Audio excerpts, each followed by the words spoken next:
வணக்கம். நான் மயில்சாமி அண்ணாதுரன். இன்னைக்கு டெல்லியிலிருந்து பேசுகிறேன்.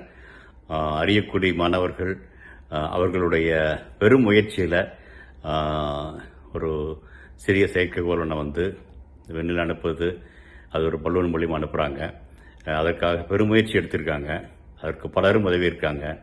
ஆசிரியர்கள், தன்னார்வம் நிறுவனங்கள் அப்படின்னு மிக சிறப்பாக அமைச்சிருக்காங்க.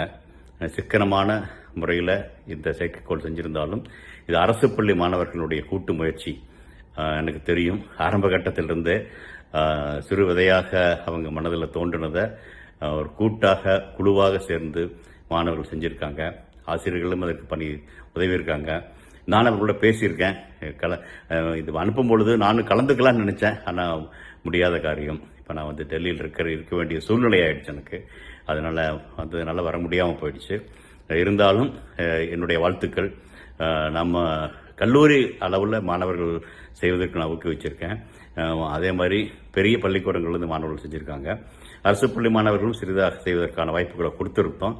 ஆனால் இதை தாண்டி கிட்டத்தட்ட இவங்களுடைய இந்த மாணவர்கள் அவங்களுடைய முயற்சியிலே பண்ணினது ஒரு மிகப்பெரிய ஒரு முன்னெடுப்பாக பார்க்குறேன். நான் கூட இருந்தால் நல்லா இருந்திருக்கும். ஏன்னா அரசு பள்ளி இது படித்தாலும், ஏன்னா அரசு பள்ளியில் படிக்கிறதுனால என்ன பலம் அப்படிங்கிறத உலகம் முழுவதும் சொல்லிட்டு இருக்கிறேன். நான் இன்னைக்கு நீங்கள் உலகுக்கே அறிவிக்கிற மாதிரி அரசு பள்ளி மாணவர்களாக செயற்கைக்கோள். ஏன்னா உலக அறிவில் பார்த்தீங்கன்னா அறிவியல் அப்படின்னாலே, அறிவியல் இல்லை, எந்த ஒரு காரியம்னால கொஞ்சம் கஷ்டம் அப்படின்னா கூட அந்த கஷ்டம் என்ன எவ்வளோ பெரிய கஷ்டமா, ராக்கெட் சயின்ஸோட கஷ்டமா அப்படிங்கிற மாதிரி ராக்கெட் சயின்ஸுங்கிறது உச்சமாக சொல்லுவாங்க. இன்றைக்கு நம்முடைய பள்ளி மாணவர்கள், தமிழக அரசு பள்ளி மாணவர்கள் இதை முன்னெடுத்துட்டு போகும் பொழுது நாங்கள் வந்து அரசு பள்ளி மாணவர்களாக இருந்தாலும் கூட நாங்கள் பல உயரங்களை தொடுவோம் அப்படிங்கிறது ஒரு அடையாளமாக காமிக்கிறேன்னு நினைக்கிறேன். நம்முடைய பள்ளி மாணவர்கள் உலக அளவில் சதுரங்கத்தில் வர்றாங்க. அறிவியலுன்னு வரணும்னு பல பேர் சொல்லிட்டு இருக்கோம். அதற்கான பல முனைப்புகள் எடுத்துட்டு இருக்கோம். ஆனால் அதை தாண்டி தானாக வந்ததாக இந்த குழந்தைகள் செஞ்சிருக்கிறது ஒரு மிகவும் பூரிப்பாக இருக்கு எனக்கு. எப்படி சொல்கிறேன்னு தெரில. ஆனால் இன்னைக்கு நான் கலந்து கொள்ள முடியாத போயிடுச்சு எனக்கு. ஏன்னா அவசரமாக இங்கே வர வேண்டியதுனால வந்துட்டேன். அதனால தான் அன்றைக்கி கேட்ட போதும் கூட, இல்லைப்பா 13ஆம் தேதி நான் இங்கே இருக்க வேண்டி இருக்குது, 12-13 நான் வந்து டெல்லியில் இருக்க வேண்டி இருக்குது அப்படின்னு சொல்லியிருந்தேன். அதனால் வர முடியல. இருந்தாலும் என்னுடைய மனது உங்களுக்கு இருக்கும்.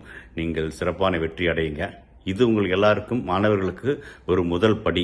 இங்கிருந்தும் நீங்கள் போகக்கூடிய உயரங்கள், நான் திரும்ப சொல்வது, உங்களுடைய உயரங்கள் உங்களுக்காக காத்து கொண்டிருக்கிறது.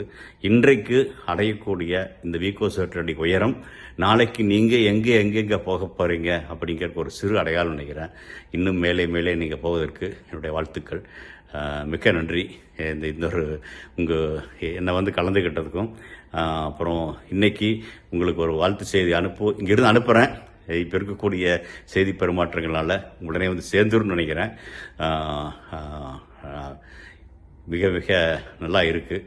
நல்லா பண்ணுங்க. கூடிய சீக்கிரம் நானும் வர்றேன், வந்து பார்ப்போம். இன்றைக்கு கல்வி உடைய ஆசிரியர்கள் வந்திருப்பாங்க, அதிகாரிகளும் வந்திருப்பாங்கன்னு நினைக்கிறேன். வரலனாலும் இதை நீங்கள் கண்டிப்பாக காமிக்கணும். ஊடகம் எடுத்துக்கொண்டே சரியாக காமிக்கணும்.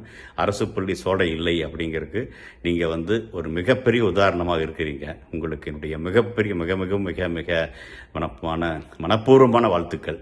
நிறைய செய்யுங்க. கண்டிப்பாக அதற்கு இன்னைக்கு உதவுற மாதிரி நிறைய பேர் உதவ காத்துட்டு இருக்காங்க. அதற்கு தகுதியானவர்கள் நாம் அப்படிங்கிறத நம்ம திரும்ப நிரூபிக்கணும். நிரூபித்தோம்னா அதை செயல்படுத்துவதற்கு நிறைய பேர் இருக்காங்க. தெரியும். விநாயகம், சென்னை சில்க்ஸ் போன்றவர்கள், சக்தி நிறுவனத்தினுடைய இருக்கிறவங்க, அது மாதிரி பலரும் கூட, அக்னின் ஸ்டீல்ஸ் தங்கவேலு அவர்கள், அப்படி நிறைய பேர் இதுக்கு உதவுறதாக எனக்கு தெரியும். இன்னும் உதவுவாங்க. நிறைய செய்யுங்க. நீங்கள் எவ்வளோ செய்கிறீங்களோ அந்த அளவுக்கு கண்டிப்பாக உதவுவதற்கு எல்லாரும் தயாராக இருக்காங்க. நன்றி.